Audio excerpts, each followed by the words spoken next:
8 de la mañana con 4 minutos. Ayer se cumplieron 15 días de esta pronunciada crisis política que vive Venezuela tras el proceso electoral que ha sido rechazado por gran parte de la comunidad internacional, por un buen número de venezolanos que se han agitado en las calles. Continúan las protestas y por tanto continúa también la represión. Hay miles de detenidos sin fórmula de juicio, sin orden judicial. Hay ahora persecución a los líderes de la oposición, María Corina Machado y su candidato, quien habría obtenido el respaldo de al menos el 67% de los votos, según lo ha dicho María Corina Machado y el propio candidato Edmundo González. Hay una suerte de proceso de peritaje por parte del mismo Tribunal Supremo Electoral, que es de tinte oficialista, para zanjar estos resultados que han sido rechazados, como lo decimos, por la comunidad internacional, sin la posibilidad de apelación y de cumplimiento obligatorio. Así reza esta resolución.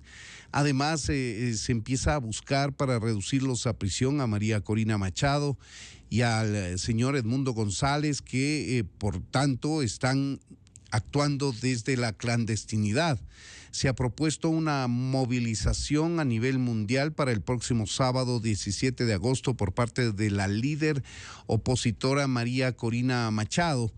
Y claro, también hay países que se alinean alrededor de Nicolás Maduro, que le respaldan, que reconocen el proceso electoral, y las cosas siguen tensas. La diáspora venezolana se acerca a los 8 millones de venezolanos que han tenido que salir por su territorio. Es la salida, el éxodo más grande que se ha presentado en un país que no está en guerra. Siria, por ejemplo, que tuvo su guerra, tuvo un enorme número de personas que salieron por temor a la violencia, pero no ha llegado a los 7,5 millones, casi 8, de venezolanos que han sido forzados a dejar su patria y buscar nuevos horizontes en otros países. Uno de ellos el Ecuador, por supuesto, por su cercanía, Colombia, toda América Latina y claro, países de Norteamérica y de Europa.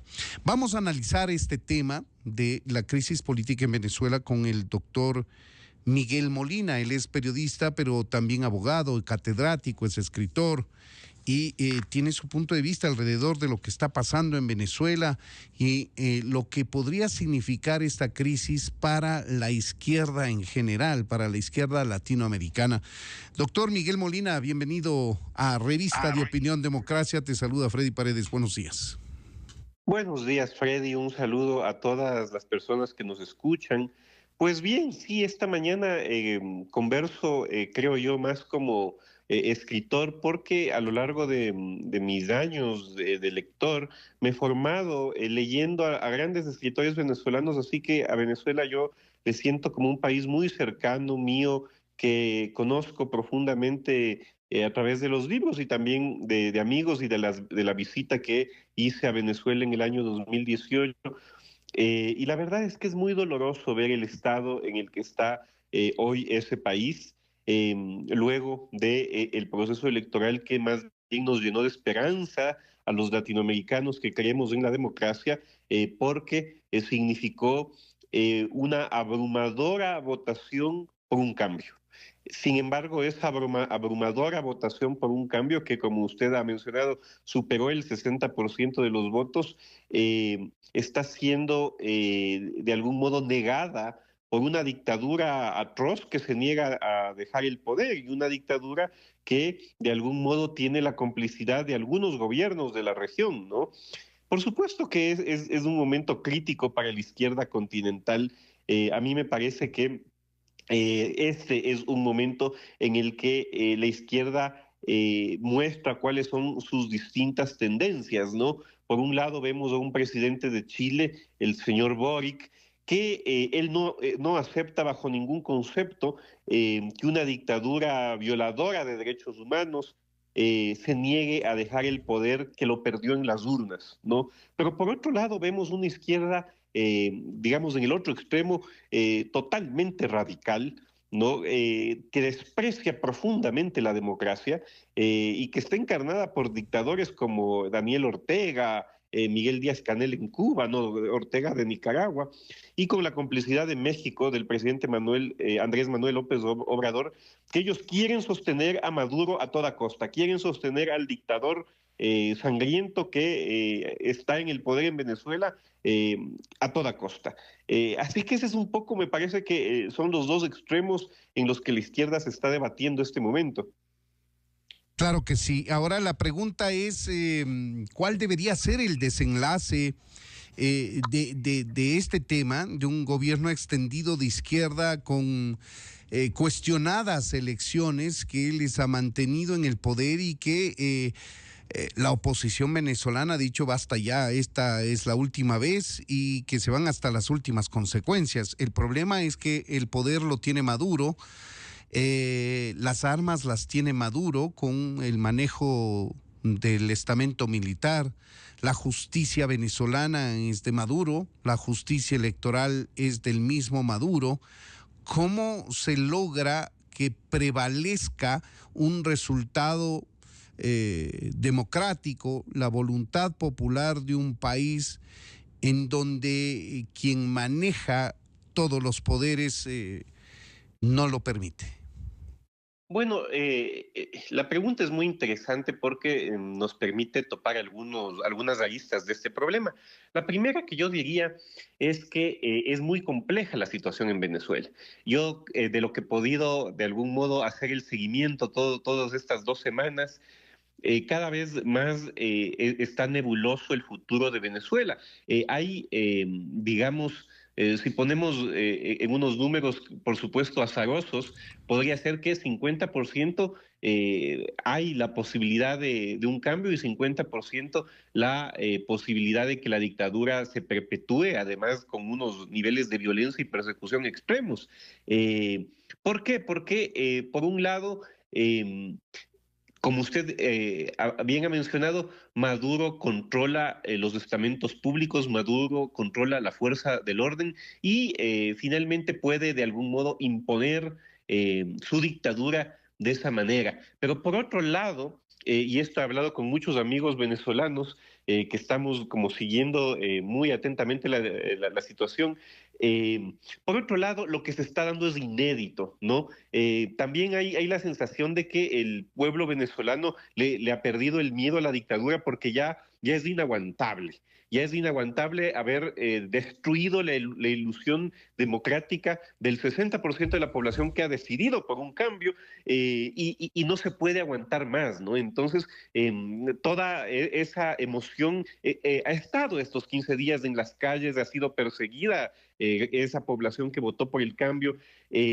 Así que, claro, digamos, de ese 50% que mira hacia la posibilidad de un cambio, todavía se sostiene y se sostiene también porque dentro del gobierno de Maduro ya comienzan a aparecerse fricciones. Claro que la información que llega todavía es bastante hermética por las condiciones de control de la información que la dictadura ha impuesto, pero por ejemplo ya se sabe que Padrino López, quien de algún modo es la figura máxima de las Fuerzas Armadas, comienza a alejarse, ¿no? Comienza a alejarse, hay una pugna muy grande también con un líder del chavismo que se llama Jorge Rodríguez y que Jorge Rodríguez piensa que a Maduro le quedó grande la coyuntura, que Maduro ya no puede controlar las cosas y que el chavismo mismo tiene que cambiar. Lamentablemente este señor Rodríguez me parece que es de hecho más violento y más radical que Maduro, entonces es un ala que lo cuestiona quizá por no ser suficientemente fuerte, ¿no? Uno de los cuestionamientos más fuertes que parece que hay al interno del chavismo es contra el fiscal, porque el fiscal Tarek Saad no ha capturado al presidente electo, a Edmundo González, ni a María Corina, la líder de la oposición. Ujú. Así que dentro del gobierno, dentro del estamento del poder dictatorial, parece que ya comienzan a haber fricciones. Lo definitivo es Fuerzas Armadas. En el momento que pierdan el apoyo de Fuerzas Armadas, sí puede haber una caída de la dictadura, pero todavía eso está por verse. María Corina ha convocado este sábado 17 de agosto una concentración masiva en toda Venezuela. Y yo creo que esta va a ser en ese sentido la semana clave para definir qué es lo que sucede y si Fuerzas Armadas finalmente también comienzan a resquebrajar el apoyo a la dictadura. Claro, habrá que ver qué hace que se produzca una implosión, porque solamente eso podría acelerar una salida democrática, una salida a este empantanamiento político provocado por Nicolás Maduro. Ahora, doctor Molina, ¿cuánto puede pesar la comunidad internacional, este grupo de países que cada vez con más fuerza, con menos tibieza, diría yo, que en un inicio, se están pronunciando por elecciones que sean avaladas con documentos y con observación internacional imparcial, cosa que no ha ocurrido en Venezuela? Y con pronunciamientos tan firmes como el del presidente de Chile, el presidente Boric, que siendo de izquierda no está de acuerdo con esta toma de poder, este fraude, como se ha calificado a las elecciones de Venezuela.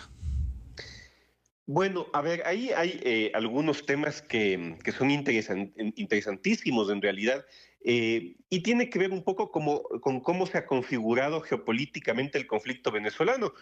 Todos vimos que en la OEA faltó, de hecho, un solo voto para poder tomar una resolución contra la dictadura de Maduro. Uno de esos tres votos que faltó pudo haber sido el de Colombia, el de Brasil o el de México. México ni siquiera asistió a la sesión. Entonces, era un bloque, esos tres países poderosos, influyentes en el continente, ¿no? Porque no son pequeños.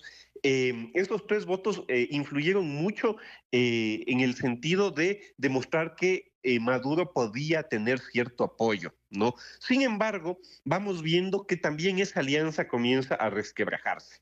En primer lugar, el presidente Lula, luego de su viaje a Chile, ha empezado a tomar distancia, ¿no? Entiendo yo que esta semana va a haber una especie de cónclave entre Maduro y los tres países que de algún modo lo apoyan desde el punto de vista ideológico, pero el presidente Lula también sabe que él tiene todavía un periodo presidencial que terminar y que no puede bancarse el peso macabro de llevar sobre sus espaldas un dictador impuesto por la fuerza. Entonces parece que también desde el punto de vista de Lula comienzan a haber dudas serias porque la dictadura ha sido incapaz de demostrarle actas. ¿Por qué? Porque no existen las actas, ¿no es cierto? Entonces es imposible en ese sentido mostrarle actas que no existen. El presidente Lula ya comienza a bajarse de la camioneta.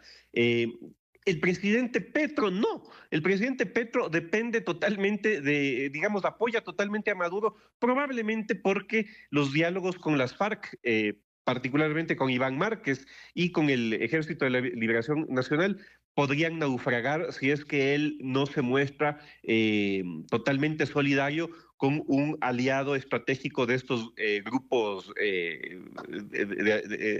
algún modo subversivos, ¿no? Porque Maduro los ha apoyado intensamente. Así que para Petro también hay un asunto como muy delicado allí.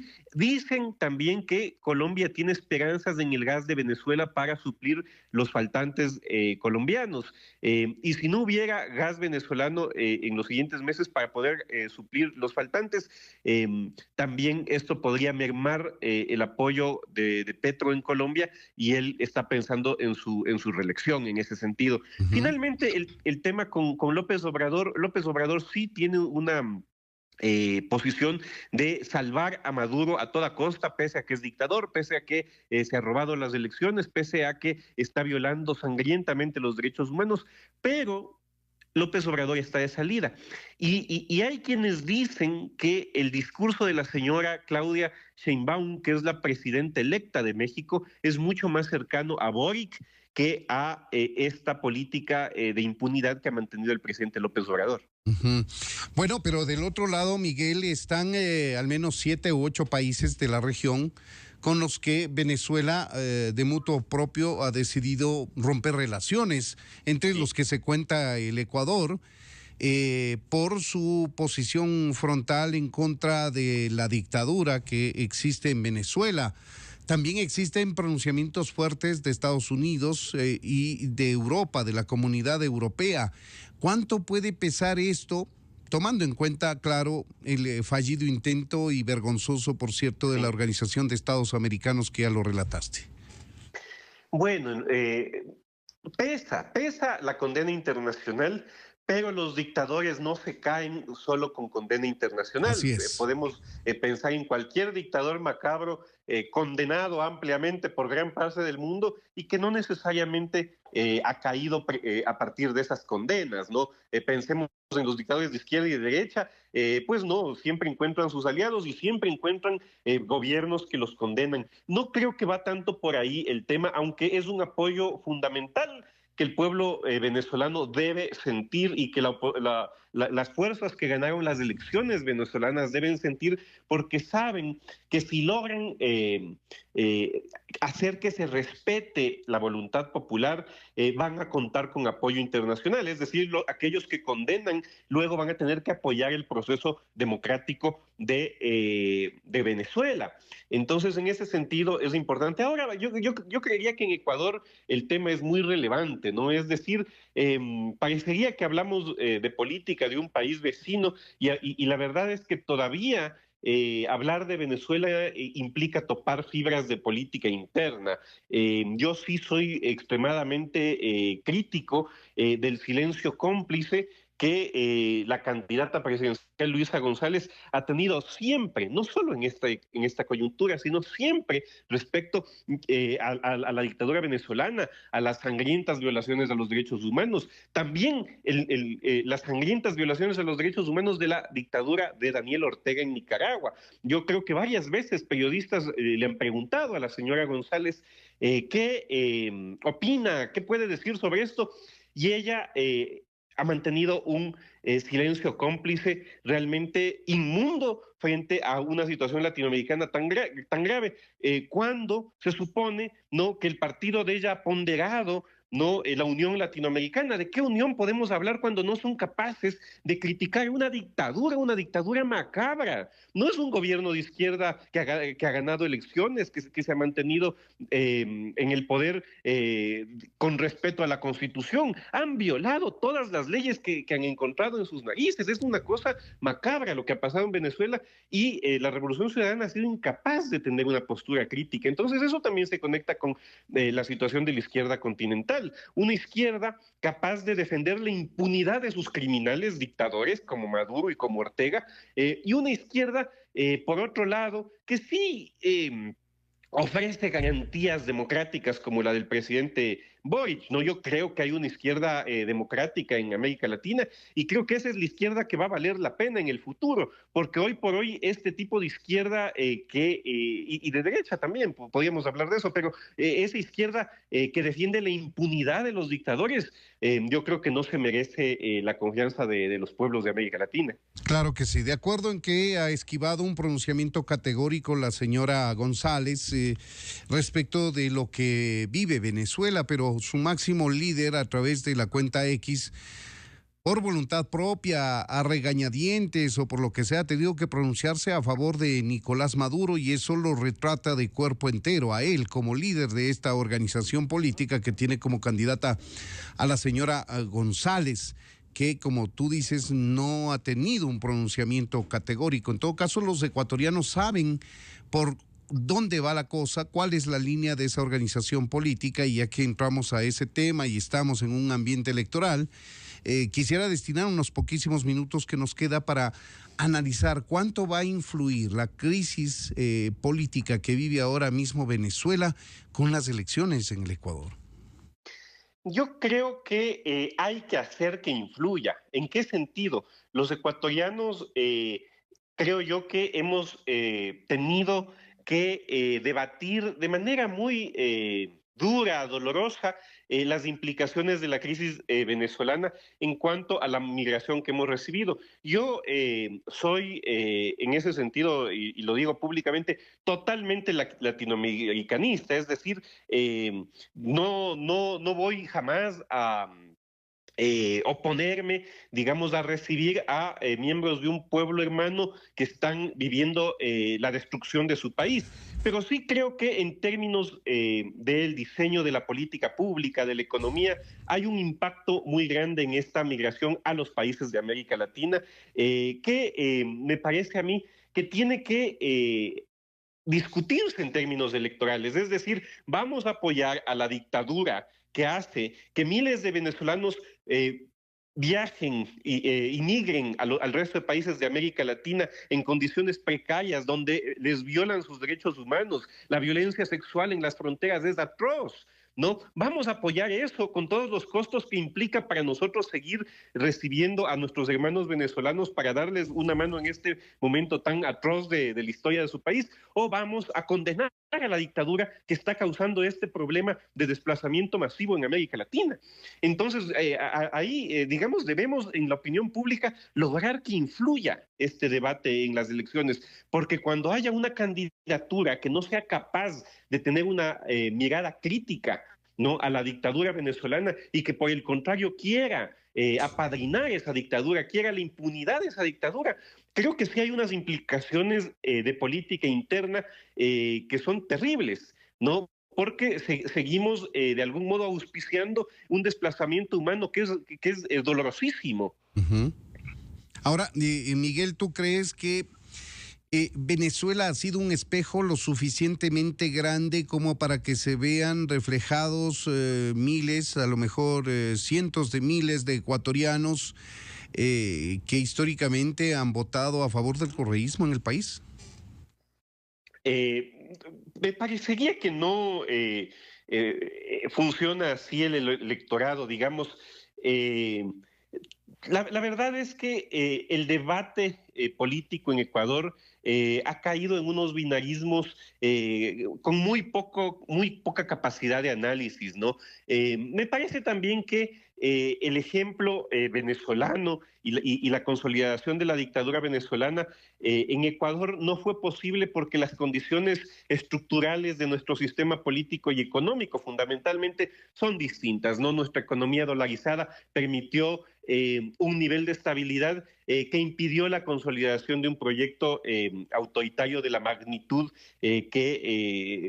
digamos, fue el chavismo en Venezuela, ¿no? Me parece que aquí esa posibilidad no se materializó y no había condiciones para que se materialicen. Pero lo que sí me parece que es importante y que yo siempre retomo es lo que la filósofa Hannah Arendt llamaba la banalidad del mal, ¿no? Y es esta conciencia que debemos tener las sociedades de que el autoritarismo generalmente no es tan fácil de discernir, no es tan fácil de identificar, ¿no? Generalmente los funcionarios del autoritarismo obedecen órdenes para no perder su trabajo, sus familias dicen, sí, mi pariente es parte de esto, pero él hace su trabajo muy bien.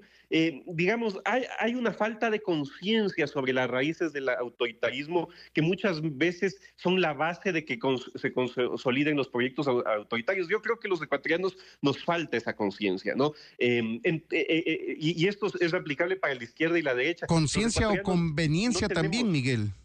¿Cómo? Conciencia o conveniencia también. Exactamente, sí, bueno, el pueblo ecuatoriano yo creo que todavía tiene mucho que aprender en cuanto a una cultura realmente democrática, ¿no? A veces al caudillo de turno que dice lo que queremos oír, ya sea de izquierda o de derecha, le justificamos todo, le aplaudimos todo tipo Ujú. de situaciones, ¿no? Entonces el pueblo ecuatoriano todavía no ha aprendido cómo defender un sistema democrático por sobre personalismos caudillistas. Entonces ahí hay un problema que la realidad venezolana sí nos puede enseñar, ¿no? Cómo de algún modo debemos cuidar el voto de tal manera que no apoyemos un proyecto que se pueda convertir en autoritario, ya sea de izquierda o de derecha. Clarísimo, clarísimo, Miguel. Lamentablemente el tiempo nos come. Queremos agradecerte por estas reflexiones, de este análisis y la opinión que has emitido alrededor de esta crisis política que vive Venezuela, que ya se extiende por más de 15 días. Este es el 16º día.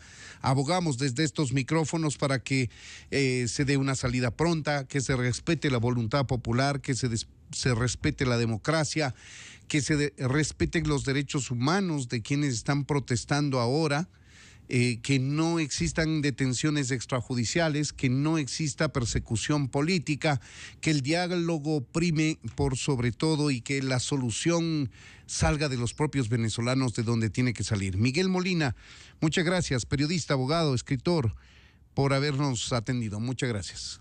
Gracias. Son las 8:30 a.m, amigos. Esta es Revista de Opinión Democracia. Vamos a hacer una breve pausa y ya volveremos para conversar con el doctor Juan Francisco Román.